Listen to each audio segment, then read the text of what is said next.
లోక్సభ ఎన్నికలపై రేపు ఢిల్లీలో బీజేపీ కీలక సమావేశం నిర్వహించనుంది. తెలంగాణ పార్లమెంటు సమావేశాలపై ఇప్పటికే 5 క్లస్టర్లుగా బీజేపీ అధిష్టానం ఏర్పాటు చేసింది. ఈ సమావేశానికి దక్షిణాది రాష్ట్రాల నుంచి పలువురు కీలక నేతలతో పాటు తెలంగాణ నుంచి కిషన్ రెడ్డి, బండి సంజయ్ హాజరు కానున్నట్లు సమాచారం.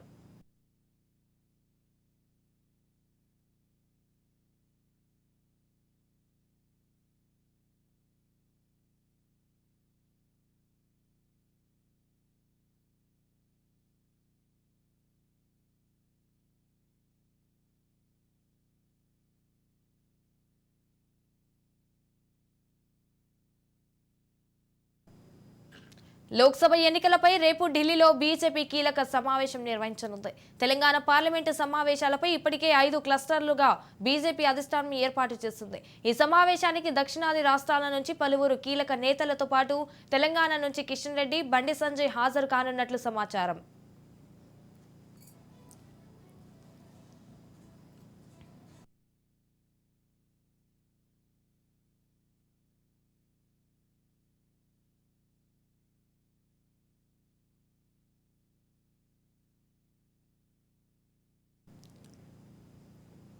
లోక్సభ ఎన్నికలపై రేపు ఢిల్లీలో బీజేపీ కీలక సమావేశం నిర్వహించనుంది. అయితే తెలంగాణ పార్లమెంటు సమావేశాలపై ఇప్పటికే 5 క్లస్టర్లుగా బీజేపీ అధిష్టానం ఏర్పాటు చేసింది. ఈ సమావేశానికి దక్షిణాది రాష్ట్రాల నుంచి పలువురు కీలక నేతలతో పాటు తెలంగాణ నుంచి కిషన్ రెడ్డి, బండి సంజయ్ హాజరు కానున్నట్టు సమాచారం.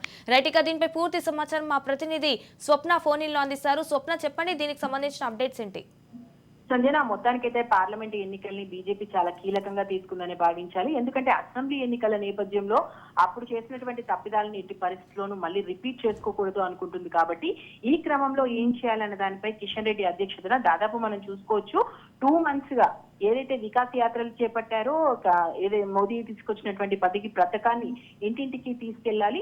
ఒకటి ఏంటంటే, ఇప్పుడు పార్లమెంట్ ఎన్నికల్లో బీజేపీ గెలిస్తే ఖచ్చితంగా ఢిల్లీలో మళ్ళీ మోదీ సర్కారే వస్తుంది. మోదీ సర్కార్ వచ్చిందనుకో ఎక్కువ ఫండ్స్ ఇక్కడ తెలంగాణకు తీసుకురాగలుగుతాం. కాంగ్రెస్ ఎలాగో అధికారంలోకి రాలేదు, ఈవెన్ బీఆర్ఎస్ ఓటేస్తే అదంతా చెత్తబుట్ట పాలవుతుంది. ఇప్పుడు బీజేపీ ఆర్ కాంగ్రెస్ ఆప్షన్ అనుకున్నప్పుడు ఇక్కడ తెలంగాణకు ఫండ్స్ ఎక్కువ రావాలంటే బీజేపీ గెలవాలి. సో ఈ నినాదాన్ని ముందుగా ప్రజల్లోకి తీసుకెళ్ళండి. At the same time Modi తీసుకొచ్చినటువంటి పథకాలు, ముఖ్యంగా అయోధ్యకు సంబంధించి కూడా ఖచ్చితంగా పూర్తి స్థాయిలో అయోధ్య నిర్మాణానికి సంబంధించి ఇటు మోడీ చూపిస్తున్నటువంటి ఇంట్రెస్ట్ కానీ, ఇక్కడ తెలంగాణ నేతలు చూపిస్తున్నటువంటి ఇంట్రెస్ట్ కానీ హిందుత్వ భావజాలాన్ని ప్రధానంగా తీసుకెళ్దాం అనుకుంటున్నారు. కాబట్టి ఇప్పటికే 5 క్లస్టర్లుగా విభజించారు. ఈ 5 క్లస్టర్లతో పాటు ప్రతి నియోజకవర్గానికి ఒక ఇన్ఛార్జి నియమించారు. ఈ ఇన్ఛార్జి ఎప్పటికప్పుడు అప్డేట్స్ తీసుకుంటున్నారు. మనం చూసుకున్నాం అంటే ఎమ్మెల్యేలు ఎవరైతే గెలిచారు, ఇప్పుడు గెలిచినటువంటి కొత్త ఎమ్మెల్యేలు, అదేవిధంగా గతంలో అక్కడ కీలకంగా ఉన్నటువంటి నేతలు, మొత్తంగా అన్ని సెగ్మెంట్స్ కి సంబంధించి ఇన్ఛార్జీలను అయితే నియమించారు. ఇప్పుడు రేపటి జరగబోతున్నటువంటి సమావేశంలో ఎవరైతే ఆల్రెడీ ఉన్నటువంటి ఎంపీలు ఉన్నారో, అంటే సిట్టింగ్ ఎంపీలు ఉన్నారో వాళ్ళకి సీట్లు ఇస్తారా ఇవ్వరు. ఎందుకంటే గతంలో ఒకసారి కిషన్ రెడ్డి మాట్లాడుతూ సిట్టింగ్ ఎంపీలకు మేము సీట్ ఇచ్చినట్టయితే ఎక్కడ ప్రకటించలేదు కదా అన్నారు. సో ఆ ప్రకటిస్తారా లేదా అనేది కూడా రేపు తేలబోతుంది. ముఖ్యంగా ఇప్పుడున్నటువంటి సమాచారం ప్రకారం అయితే సిట్టింగ్ ఎంపీల సీట్లను సిట్టింగ్ ఎంపీలకే ఉంచొచ్చు.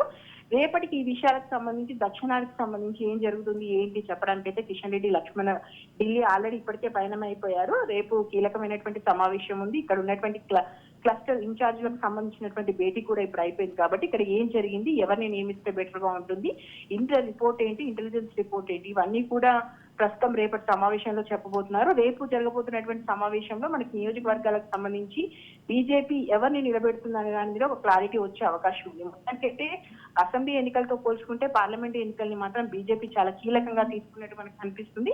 దానికి సంబంధించి 1 by 1 స్టెప్స్ బీజేపీ వేస్తున్న దాని ప్రకారం చూసుకుంటే మాత్రం ఇటు అమిత్ షా కానీ, మోడీ కానీ, నడ్డా కానీ తెలంగాణ చాలా సీరియస్ గా తీసుకున్నారు. తెలంగాణకు సంబంధించి ఎక్కువ ఎంపీ సీట్లను ఒకవేళ గెలుచుకోగలిగితే అది ఖచ్చితంగా అడ్వాంటేజ్ అవుతుంది అనుకున్నారు. దక్షిణాదికి సంబంధించి ఈవెన్ తమిళనాడు, కర్ణాటకకు కొంత కీలకంగా మనం మారుతున్నా అనుకున్నటువంటి క్రమంలో ఆంధ్రప్రదేశ్ కన్నా కూడా వాళ్ళకి తెలంగాణ చాలా ఇంపార్టెంట్ గా మారింది.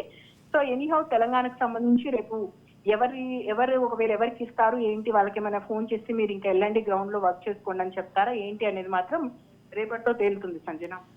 అలాగే స్వప్న, తెలంగాణ పార్లమెంటు సమావేశాలపై ఇప్పటికే 5 క్లస్టర్లుగా బీజేపీ అధిష్టానం ఏర్పాటు చేసింది అన్నట్టు తెలుస్తుంది.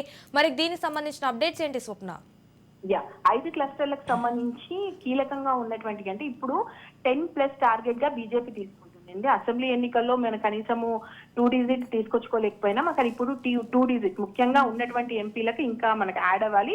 ఎందుకంటే ఆదిలాబాద్ సంబంధించి కానీ ఇప్పుడు కరీంనగర్, నిజామాబాద్, ఆదిలాబాద్ ఉత్తర తెలంగాణకు సంబంధించి మనం కీలకంగా ఉన్నామని భావిస్తుంది కాబట్టి 10+ అనుకున్నప్పుడు ఈ 5 క్లస్టర్లుగా విభజించేసి ఈ 5ట్లో ఉన్నటువంటి ఇన్ఛార్జ్ను అంటే 2-2గా ఎవరైతే ఇప్పుడు ఆల్రెడీ ఓవరాల్ గా ఇన్ఛార్జ్లు ఎవరు నియమించాలి తెలంగాణకు సంబంధించినటువంటి అంశానికి సంబంధించి కూడా ఒక మనకు శివరాజ్ సింగ్ చౌహాన్ పేరు కూడా వినిపిస్తుంది. ఎవరిని అంటే ఢిల్లీ హైకమాండ్ ఎవరిని నియమిస్తుంది ఓవరాల్ గా అనే దానికి సంబంధించి అయితే ఇప్పుడు చర్చ అయితే నడుస్తుంది. ప్రజెంట్ అయితే కిషన్ రెడ్డి అధ్యక్షతనే వెళ్ళబోతున్నారు.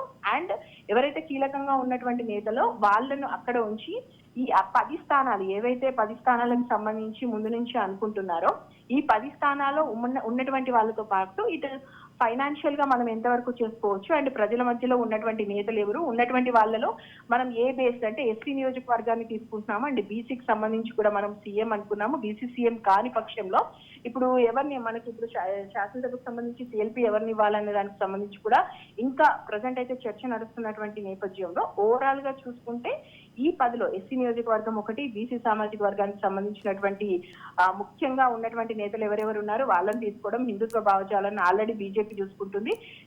ఇలాంటి కీలకమైనటువంటి అంశాలు ఏవేవైతే అక్కడ ఉంటాయో ముఖ్యంగా నియోజకవర్గాల్లో ఏవి ఎక్కువ ప్రభావితం చూపుతాయో ఆ నియోజకవర్గాలకు సంబంధించినటువంటి సమీకరణాలు ఆల్రెడీ ఇప్పటికే సెలెక్ట్ చేయడం జరిగింది. వాటికి సంబంధించినటువంటి రిపోర్ట్స్ కూడా వచ్చాయి. వీటిని హైకమాండ్ కు పంపించడం జరిగింది. ఎక్కడ ఉన్నటువంటి కీలక నేతలు అక్కడ ఏ సామాజిక వర్గం అయితే ఎక్కువగా ఉంటుందో ఆ సామాజిక వర్గానికి సంబంధించినటువంటి వాళ్ళకే ముందు అక్కడ బాధ్యతలను అప్పచెప్పి కింది స్థాయిలో ఎందుకంటే జిల్లా స్థాయిలో ఉన్నటువంటి ఇన్ఛార్జీలను ఆల్రెడీ మార్చడం జరుగుతుంది. జిల్లా స్థాయిలో ఉన్నటువంటి వాళ్ళలో కొంతమంది పోయినసారి కోవర్డ్లుగా పనిచేశారు, కొంతమంది డబ్బిచ్చిన పంపలేకపోయారు, కొంతమంది ఫైనాన్షియల్ గా వాళ్ళు అఫోర్డ్ చేయగలుగుతున్నప్పటికీ పక్క పార్టీలకు పనిచేశారు. సో ఇవన్నీ ఉన్నాయి కాబట్టి జిల్లా అధ్యక్షుల్ని మార్చడం కూడా కీలకంగా భావిస్తున్నారు.